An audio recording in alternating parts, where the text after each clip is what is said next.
सलाम दोस्तों, कैसे हो आप सब लोग। होप आप अच्छे होंगे। तो आज मिलना हुआ है हमारा बहुत ही इम्पोर्टेंट टॉपिक के लिए।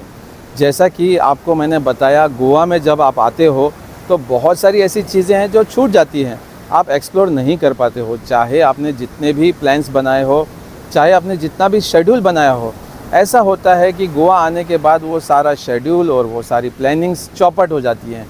इसके पीछे की वजह ये होती है कि आपस में आप डिस्कशन करते या तो पूरा दिन गुजार देते हो, या आपको पता नहीं होता कि साइट सीइंग कहाँ से शुरू करनी है और कहाँ ख़त्म। तो आज का ये टॉपिक बहुत इम्पोर्टेंट होने वाला है, क्योंकि मैं बताने वाला हूँ आज के वीडियो में 3 नाइट 4 डेज़, 4 नाइट 5 डेज़ या 5 नाइट 6 डेज़ की आइटिनरी, जो आप अगर इस तरीके से प्लान करके आओ या आप यहाँ आने के बाद में साइट सीइंग प्रॉपर तरीके से करो तो आपकी ट्रिप सक्सेसफुल होने वाली है। तो वीडियो के एंड तक बने रहें।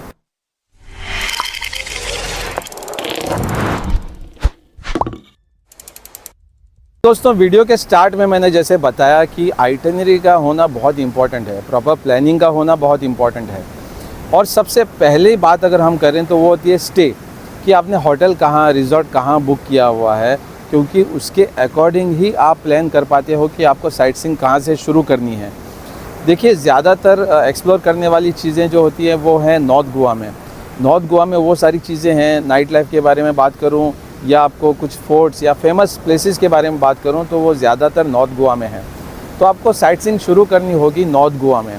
अगर आप स्टे लेते हो कहीं भी, अगर कांदोलिम, बागा, कलंगुट साइड में, तो ये बहुत एक प्राइम लोकेशन हो जाता है जो आप साइट सीइंग यहाँ से इजीली कवर कर सकते हो नॉर्थ गोवा की। बहुत सारे ऐसे प्लेसेस हैं जो हैं एक्सट्रीम नॉर्थ में, जैसा कि मोरजिम, आरम्बोल, ये काम प्लेसेस हैं। यहाँ पे पीसफुल स्टे अगर आप चाहते हो तो यहाँ पर आप जाकर के स्टे कर सकते हो, या आपका ये सेकंड टाइम विज़िट है तो ये जगह आपके लिए बेस्ट है। अगर आपने कलंगुट, कांदोलिम, बागा साइड में स्टे लिया है तो आप साइट सीइंग शुरू कर सकते हो अगवादा फोर्ट से। अगवादा फोर्ट के बाद आप सीधा आओ सिंकेरिम फोर्ट, फिर कांदोलिम बीच, कलंगुट, बागा, अंजुना, वागातोर। तो ये आपका जो है पहले दिन का आप ये साइट सीइंग कर सकते हो। होटल में चेक इन हो जाता है, लगभग 11-12 बजे तक हो जाता है, लेकिन पहले दिन ये सारी चीज़ें कवर करना पॉसिबल भी नहीं होता है। कुछ लोग जो है इसको आधा करें, अगवादा, सिंकेरिम, कांदोलिम, कलंगुट और बागा तक आप कर सकते हो। ऑब्वियसली ये 4-5 चीज़ें आप कर सकते हो। चाहे तो पर्रा रोड भी पहले दिन ही कवर कर सकते हो आप। तो ये रहा पहले दिन का पार्ट। शाम में फिर आप जा सकते हो डिनर क्रूज़ के लिए।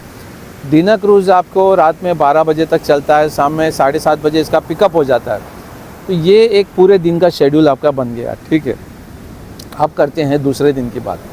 तो दूसरे दिन आपको क्या करना है, सुबह उठ के निकल जाना, या तो स्कूटी ले करके या फिर सेल्फ ड्राइव कार, या अगर आप पैकेज में आए हो तो पैकेज में वो अपने हिसाब से आपको घुमा देंगे। लेकिन आप अगर खुद अपने तरीके से घूमना चाहते हैं तो आप चले जाओ दोना पावला, मिरामार, पेंजिम चर्च, फाउंटेनास, पेंजिम मार्केट थोड़ा घूम लो, फिर चले जाओ ओल्ड गोवा की तरफ, ओल्ड गोवा चर्च। फिर जाना चाहते हो ऑफबीट प्लेस पे, थोड़ा एक्सप्लोर करना चाहते हो, रियल गोवा का वाइब देखना चाहते हो, तो फेरी से क्रॉस करते हुए दीवार आइलैंड चले जाओ। तो ये एक पूरे दिन का आपका शेड्यूल बन गया सेकेंड डे का। अब थर्ड डे कोई वाटर स्पोर्ट करना चाहता है तो वाटर स्पोर्ट्स के लिए पूरा दिन निकाल के रखे, क्योंकि वो कॉम्बो पैक सुबह से लेकर शाम तक का ही टूर होता है। तो वो ख़त्म होने के बाद आप शाम में जा सकते हो नाइट लाइफ के लिए, बागा जा सकते हो, टिटोज लेन। अभी ये 3 दिन का पूरा हो गया। चौथे दिन आप दूध सागर के लिए सेव करके रखो। पूरा दिन जो है सुबह से लेकर के शाम तक दूध सागर की ट्रिप होती है, उनका ही पिकअप, उनका ही ड्रॉप, और लंच वगैरह सब वहीं हो जाता है प्रॉपर जीप सफारी के साथ में। तो ये 4 दिन का हो गया बात। अब बात करते हैं 5th डे की। 5th डे पे आप निकल जाओ साउथ गोवा की तरफ। देखिए, मैं ये एक 5th डे की बात शुरू करने से पहले आपको बताना चाहूँगा, देखो गोवा के लिए आप चाहे 8 दिन निकालो, 10 दिन निकालो, ये भी कम है, ठीक है। मैं जिस हिसाब से प्लान बता रहा हूँ, ये इम्पॉर्टेंट जो प्लेसेस हैं ये कवर करते हुए वाटर स्पोर्ट एक्टिविटीज़ भी और दूध सागर ट्रिप भी, तो बहुत ये भी टाइम एक्चुअली कम है। अब आपको डिसाइड करना है कि इतने कम टाइम में कौन सी प्लेसेस को स्किप किया जा सकता है और कौन से प्लेसेस को विज़िट करना है, ठीक है। अब दूध सागर की ट्रिप होने के बाद में 5th डे की अगर बात करें तो साउथ गोवा में बहुत सारे ऐसे प्लेसेस हैं, जैसे पालोलेम, कोला, काकोलेम, आगोंदा, बेतालबातिम, माजोर्डा, ये है नेत्रावली है। काबो दे रामा फोर्ट है। तो ये सारी चीज़ें हैं साउथ गोवा में इम्पोर्टेंट करने लायक, जो आपको मिस नहीं करनी चाहिए। तो दोस्तों ये एक प्रॉपर 5 नाइट का 6 नाइट का आप इसमें शेड्यूल करके बना सकते हो। हाँ, अगर कोई 3 नाइट के लिए आ रहा है तो साउथ गोवा आपके लिए मुश्किल हो जाएगा कवर करना। 4 नाइट में आप नॉर्थ गोवा की थोड़ी चीज़ें स्किप करके साउथ की थोड़ी इंपॉर्टेंट चीज़ें कवर कर सकते हो।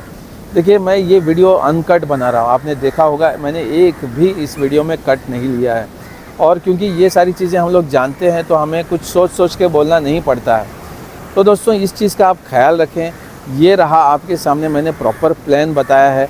3 नाइट के लिए आप नॉर्थ गोवा की थोड़ी चीज़ें स्किप कर सकते हैं अगर आपको साउथ गोवा जाना ही है, या तो फिर आप 4 नाइट में अगर कोई वाटर स्पोर्ट नहीं करना चाहता तो वो एक दिन पूरा साउथ गोवा के लिए निकाल सकता है, या कोई 2 नाइट के लिए जाके वहाँ स्टे भी कर सकता है। लेकिन ये प्रॉब्लम फेस हो जाती है लोगों को अक्सर कि कोई साउथ गोवा में जाके स्टे कर रहा है तो उसको यहाँ पर डिनर क्रूज़ और बाकी सारी एक्टिविटीज़ के लिए वहाँ पर कोई फैसिलिटी नहीं है। वहाँ आप क्वाइट पीसफुल स्टे के लिए जाके रहना चाहते हो तो वो परफेक्ट है। तो होपफुली मैंने जो भी चीज़ें आपको समझाई आप समझ गए होंगे, ठीक है। और कोई अगर विज़िट करना चाहता है, सेकेंड टाइम गोवा आ रहा है, तो वो भले ही जाके वहाँ 2 नाइट के लिए 3 नाइट के लिए साउथ गोवा में नेचर का मज़ा लेते हुए पीसफुली वहाँ रह सकता है। तो अगर आपको फिर भी कुछ डिफ़िकल्टी है तो स्क्रीन पे मेरा नंबर है, उस नंबर पे आप व्हाट्सएप करें, आप मुझे पूछें अगर कुछ आपको समझ नहीं आ रहा तो लेकिन अगर स्टे के बारे में अगर बात करें तो बेटर होता है कि कलंगुट, कांदोलिम, बागा ये साइड से आपको इजीली सारी चीज़ें अवेलेबल हो जाती हैं। सारा पैकेज में भी आपको मिल जाता है। अगर आप खुद से फिर भी नहीं घूम पा रहे हैं तो मैं आपको पैकेज दे दूंगा, लेकिन लिमिटेड स्पॉट्स के साथ, क्योंकि 3 नाइट 4 डेज़ 4 नाइट 5 डेज़ में ये सारी चीज़ें कवर करना मुश्किल हो जाता है। तो कुछ भी इन्फॉर्मेशन हो मुझे कमेंट करें। इस वीडियो पे आप अगर पसंद आए तो वीडियो को लाइक और शेयर ज़रूर करें, ठीक है। तो मिलते हैं ऐसे इंटरेस्टिंग वीडियो में। Till then take care, bye bye.